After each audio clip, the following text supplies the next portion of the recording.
Maayong adlaw sa tanan. Karon atong hisguhan ang thesis na pagkonektar pag-usab sa kagalingon o komunidad katiwala sa modernong hagit.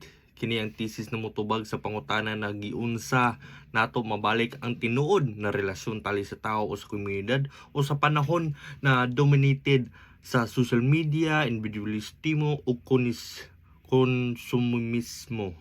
Ang sentrong argumento mao ng Pilipinong pagkatao dili lang individual kundi relational nakaugat sa loob ug kapwa. Unang suporta ay ang pagpangita sa tinuod na pakikipagkapwa sa digital na panahon.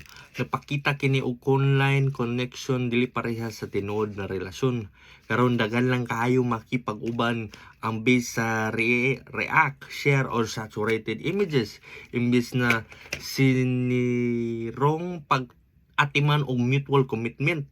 Busa kinahanglan nato ibalik og diwa ang kapwa na naglantaw og laing tao dili lang isip koneksyon kundi isip kauban sa dignidad ug responsibilidad. Ikaduha, ang pagbawi sa kagalingon pagpamalandong og moral na pagkupon importante aron makahunong og taon ug makahunahuna pag-ayo sa iyang mga buhat sa kasaba sa impormasyon o social media. Dali ra madala ang opinyon sa tao. Kung mabawi ta sa lawom na pamalandong, mas mailhan nato ang hustong o sayop ug mas masuporta nato ang responsableng pagpuyo sa atong komunidad. Ikatulo, ang pagpapaligon sa tinuod na panaghusa sa komunidad nag-awhatak sa pagbalik sa sirong pagtinambangay, pag-atiman o pag-ila sa usag-usa. Dili igo ang formal na iapil sa grupo. Ang tinuod na paghusa kinahanglan adunay responsibilidad o tinuod na kipag-uban ang komunidad mahimong lugar pag-ayo o pagbag-o kundi gitukod sa digital na dialogo. Apan po natay mga pagsupak sa atong mga suporta. Ang uban moingon sila na sobra na pagsalig sa paghiusa, mahimong musugot na pag-abuso, pressured o pagkahilom sa lahi na tingog. Tinuod usab na dili kini sa kapwa kasaligan o dili tanan na komunidad mas maayo. Mo na kinahanglan ang distansya, kritikal na pagtanaw o personal na boundaries.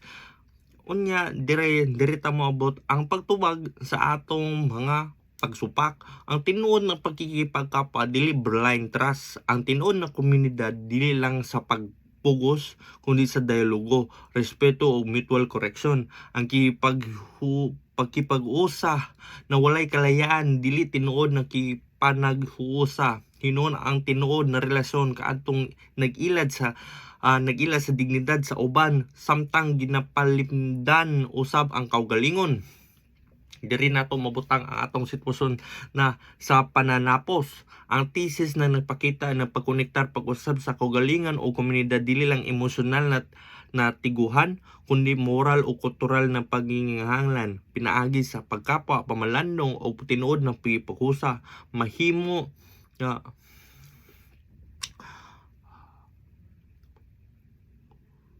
pinaagi sa pagkipakapwa na mahimo natong kaatubang ang modernong hagit ug mobalik sa mas lawom o mas tinuod ug mas mahawtak relasyon sa usag-usa. Daghan salamat.